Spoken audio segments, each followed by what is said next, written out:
अस्सलामुअलैकुम। तो कैसे हैं आप लोग। कुर्बानी का जानवर कोई बंदा लेके आता है अपनी मेहनत की, खून पसीने की कमाई से वो कुर्बानी करना चाहता है, एक फरीज़ा अदा करना चाहता है। मंडी से वो 50 केजी का एक बकरा ख़रीद के लेके आता है। मुनासिब कीमत के अंदर वो ये सोच के लेके आता है कि इसके अंदर कम अज़ कम 25 से 30 किलो गोश्त निकलेगा, जो कि लेकिन ज़िबा करने के बाद जब उस वज़न को तोलता है तो पता चलता है कि उसमें सिर्फ 15 से 20 किलो गोश्त ही निकलता है।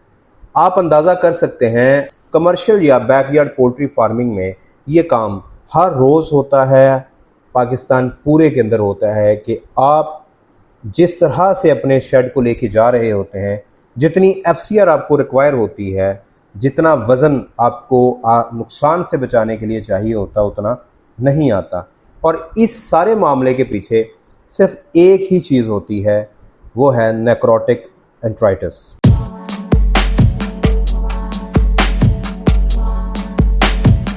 आज की वीडियो में हम डिस्कस करेंगे कि आखिर ये क्या चीज़ है नेक्रोटिक एंट्राइटिस, या हम इसे अंतड़ियों की सोजिश भी कहते हैं। ये क्यों हमारे परिंदों को, हमारे बर्ड के वज़न को खा जाती है।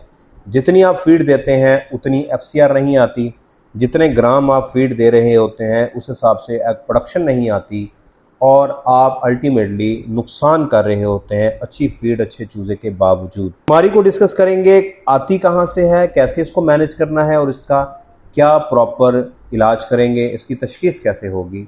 आपसे रिक्वेस्ट है, अगर आप चैनल पे नए हैं तो सब्सक्राइब करें, घंटी के बटन को लाजमी प्रेस कीजिएगा। वीडियो पसंद आने पर आपने इसको लाइक और शेयर करना है। इस बीमारी के पीछे जो बैक्टीरिया है उसे हम क्लस्ट्रीडियम परफरेंजेंस कहते हैं। बात आप समझ लें कि ये आपका कोई भी परिंदा है तो ये नॉर्मली इंटेस्टाइन के अंदर रहता है, ये वहाँ का रिहायशी है। लेकिन जैसे ही ये तब तक नुकसान नहीं पहुँचाता जब तक कंडीशंस फेवरेबल नहीं होती।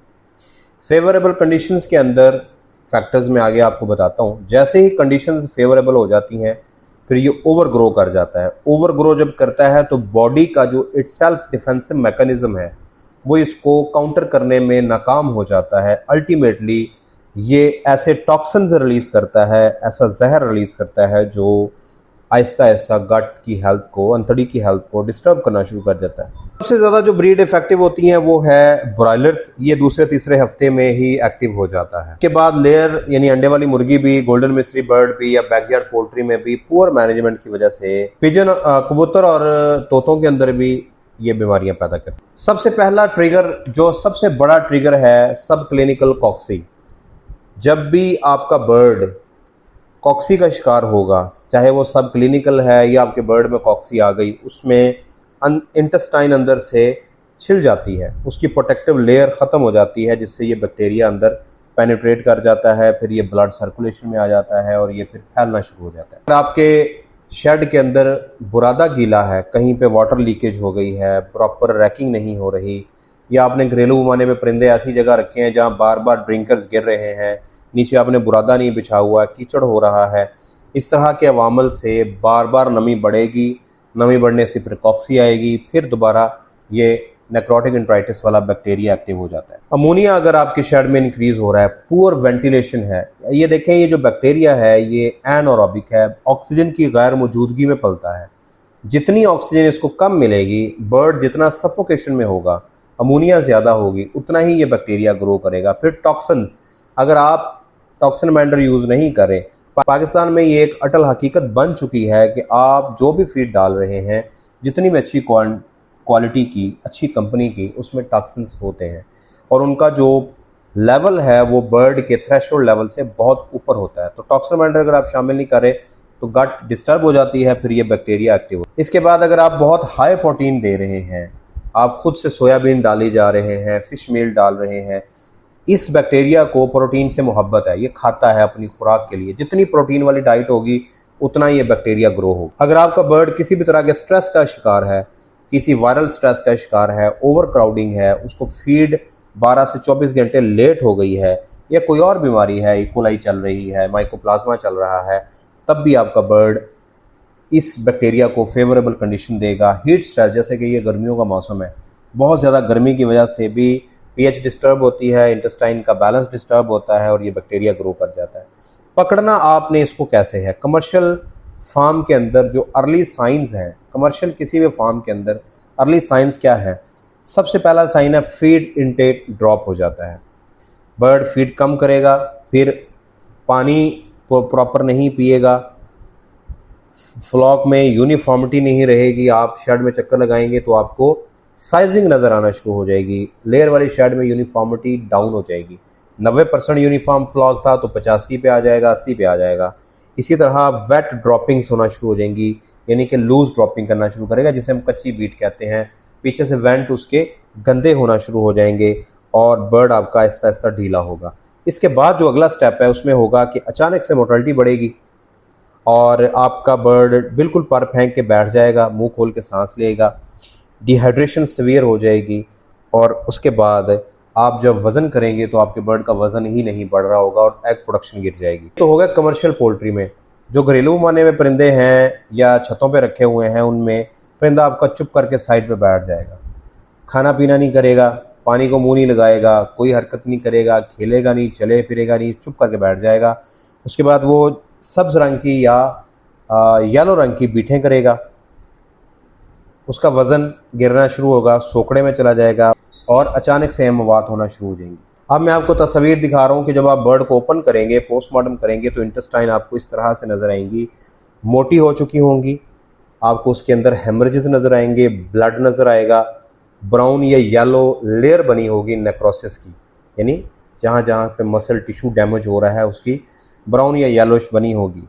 हम इसको अपनी लैंग्वेज में कहते हैं टर्किश टॉवल अपीयरेंस, यानी आपकी जो इंटेस्टाइन है बर्ड की वो तौलिए की तरह नजर आएंगे। सबसे पहली लाइन ऑफ डिफेंस, अगर आपने कोई एंटीबायोटिक नहीं दी हुई तो अमॉक्सिसिलिन आप इस्तेमाल करेंगे। अमॉक्सिसिलिन 10 to 20 मिलीग्राम पर केजी बॉडी वेट के हिसाब से दी जाती है। नॉर्मली हम 1 ग्राम पर लीटर 10% वाली को, 20% वाली को 1 ग्राम पर लीटर में या 1.5 लीटर में इस्तेमाल करवाते हैं। और अमॉक्सी के साथ आप लिंको भी इस्तेमाल कर सकते हैं। दोनों का कम्बिनेशन मिला के ज़्यादा बेहतर काम करता है नेक्रोटिक एंट्राइटिस में। इससे बेहतर कम्बिनेशन आता है फिर अमॉक्सिसिलिन और क्लेवलानिक एसिड का, यानी ऑगमेंटिन दे दें। वो भी आप 312 मिलीग्राम वाला सिरप तैयार करके 1 ml पर लीटर पानी में 3 से 5 दिन इस्तेमाल करेंगे। इसके साथ आप एडिक इस्तेमाल करेंगे ताकि इंटेस्टिनल जो लाइनिंग में ब्लड आ रहा है वो रुक जाए। ठीक है, अगर आपको कॉक्सी का खतरा फील हो रहा तो मॉक्सी और इम्प्रोलियम को मिक्स करके भी आप दे सकते। बैकयार्ड पोल्ट्री में आप छोटे पैमाने पे देना चाहते हैं तो ऑगमेंटिन बेस्ट सोल्यूशन है, छोटी पैकिंग में मिल जाता है। एक सिरप लेके आएँ, 1 ml पर लीटर पानी में दें। अगर आपने 1000-2000 परिंदे रखे हैं तो अमॉक्सिसिलिन और लिंकोमाइसिन को मिक्स करके आप दे सकते हैं 1 ग्राम पर लीटर के हिसाब। इसके साथ अगर हम स्पोर्टिव थेरेपी में जाएँ तो विटामिन सी दे सकते हैं, आप एडिक दे सकते हैं, आप लिवर दे सकते हैं, आप टॉक्सिन माइंडर दे सकते हैं।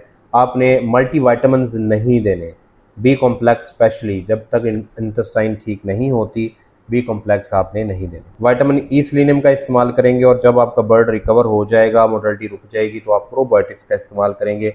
2 तरह से कर सकते हैं, दही फीड में शामिल कर दें या फिर आप प्रोबायोटिक्स जो बने बनाए हैं वो शामिल कर दें। इसके बाद मोस्ट इम्पॉर्टेंट ये बात है कि आप अपने बर्ड की मैनेजमेंट अच्छी करेंगे। उसका बुरादा गीला ना हो, खुश्क बुरादा होना चाहिए, ज़्यादा ड्राई भी ना हो, लेकिन नॉर्मल आपका बुरादा होना चाहिए। आपने ऑक्सीजन, फ्रेश ऑक्सीजन देनी है, बिल्कुल शेड को पैक नहीं करना ताकि उसके अंदर अमोनिया ना बन सके। फ्रेश ऑक्सीजन आती रहेगी, ऑक्सीजन की मौजूदगी में ये बैक्टीरिया खुद ब खुद ही मर जाएगा। आप देखें बीट से ये फैलेगा तो बीटें करेगा, कोई और परिंदा उस पर चूंच मारेगा तो आगे फैलना शुरू हो जाएगा। जब ऑक्सीजन ही नहीं मिलेगी तो बैक्टीरिया ऑटोमेटिकली डेड हो जाएगा। सडन फीड को चेंज नहीं करना, एक के साथ एक बैग 25, 75 या 50-50 के फार्मूलेशन में आपने फीड बदलना। तो पकड़ना बड़ा ज़रूरी है। 2nd वीक से लेके ऑनवर्ड आप इसके ऊपर नज़र रखें, जहां आपको फील हो आपने वहां पे इसका सद्भाव ज़रूर करना है।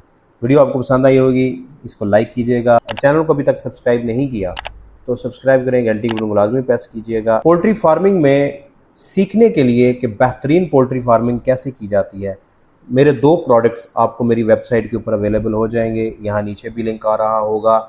आप पीआर मैनेजर को रब्ता करके पूछ सकते हैं। पहला मेरा मास्टर ब्रॉयलर फार्मिंग कोर्स जो आप कहीं भी दुनिया में ख़रीद के उसको पढ़ सकते हैं, लाइफ टाइम एक्सेस है। दूसरे मेरी किताब commercial poultry farming, science, management और मुनाफे की मुकम्मल गाइड। इस वक्त 25% इसके ऊपर डिस्काउंट चल रहा है। आप अवेल कर सकते हैं PR मैनेजर को रब्ता करके। तो हमें याद रखिएगा। अगली वीडियो तक के लिए अल्लाह हाफ़िज़।